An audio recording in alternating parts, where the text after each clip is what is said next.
So yeah, it's been pretty amazing the last couple of years since Bradley Manning was listed in Kuwait, in Iraq, and taken to Kuwait and then on to Quantico.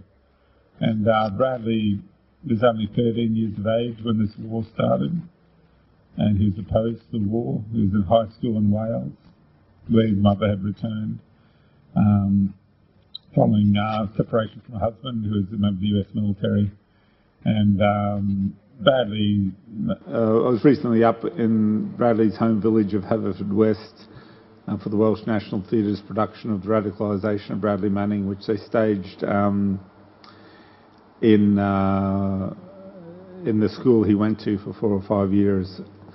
And it was a very, very good play. If you get the chance to see it, sometimes it's broadcast online. And Bradley's 5'2", he's only 100 pounds in weight, and he's really a giant of a man, really. He was probably bullied a lot at school. He was gay and a geek, and then went to the United States when he was 17, and ended up living out in a car, homeless, working at Starbucks, when his father advised him to join the military if he wanted a college education. So then he ended up in Baghdad as an intelligence officer, and observed what can only be described as a very cowardly war crime, and that is conducted by a US helicopter gunship at the range of 2 miles. They opened fire on 11 people who were, when you look at the footage and re-look at it and re-look at it and re-look at it, you can see these people aren't in fear of their life. They're walking down the main section of the road. They're not cowering against the walls or anything. 2 of them are Reuters journalists and doing their job. And they're cut down and actively pursued by the helicopter gunship as people try to escape. And then what you have is a family basically on the school run, dropping the kids at school, seeing if they can save any of those wounded. And the orders come through to cut them down or light them up, and the father is killed and the 2 children are wounded. And Bradley goes to his superior officer and says, this looks like a war crime, and is told to forget it, and is accused of leaking it to WikiLeaks. I guess it's quite shocking for me, having, like many of yourselves, been active for over 35 years against war and war preparations, to see 2 men so hung out to dry by a movement that in its millions marched against this war in 2003. And it's been very difficult in London to go to court to mobilise people. And I can say about Julian that he's very, very touched by any simple acts of solidarity. And as my father used to say, God loves a trier and hates a chancer. And I think Tony's done great thing tonight by trying to engender solidarity and display solidarity for Julian. And I met him. I went out to his first court appearance. Got a text. I was actually vigiling at the US Embassy against about the sentencing of some ploughshares activists in the States. When I got a text that Julian had been taken into custody, and I went to horse ferry courts as fast as I could, and there were 100 media. It was a media of like presidential proportions, and people like John Pilger and Ken Loach were there in solidarity. There was only a handful of us there in solidarity, and that was pretty much the case at the High Court. And who opposed bail was the British, it wasn't the Swedish. So it was very clear from the get-go that the British were trying to put him offline and out of sight and out of contact. And that's where he had him in Wandsworth for a week, very isolated.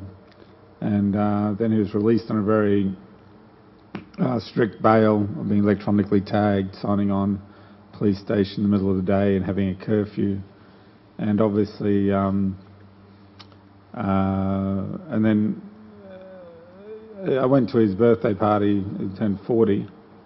I actually got more support than he did on the street in Darwin than he got in London, which was quite shocking. And I remember turning 40 in Berrima Jail in Darwin, following disabling uranium equipment at Jabalika.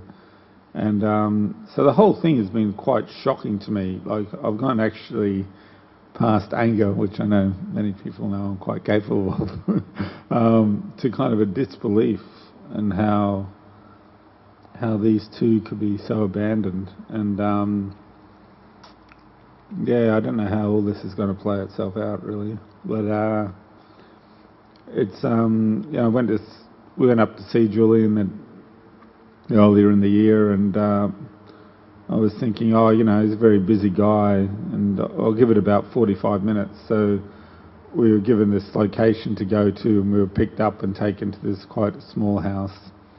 And he wasn't there, he was out walking the dog.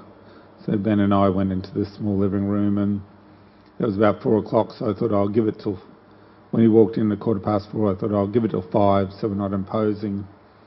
And he came in and embraced us and sat down, and at 8 p.m. I said, I think we should be going. And at 9 p.m. I actually stood up and said, I think we should be going. Like, we could have talked all night, really.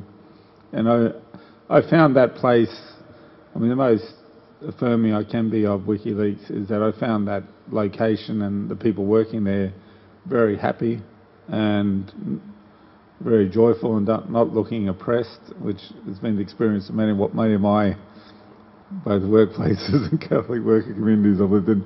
And you can say the same thing about Gareth Peirce's office. And Gareth Peirce is representing Julian, and Gareth, you know, freed the Guildford Four and the Birmingham Six, and has defended many people in Guantanamo and keeping them out of Guantanamo. And she also, Tony might be interested in this, defended the 3 Pakistani cricketers.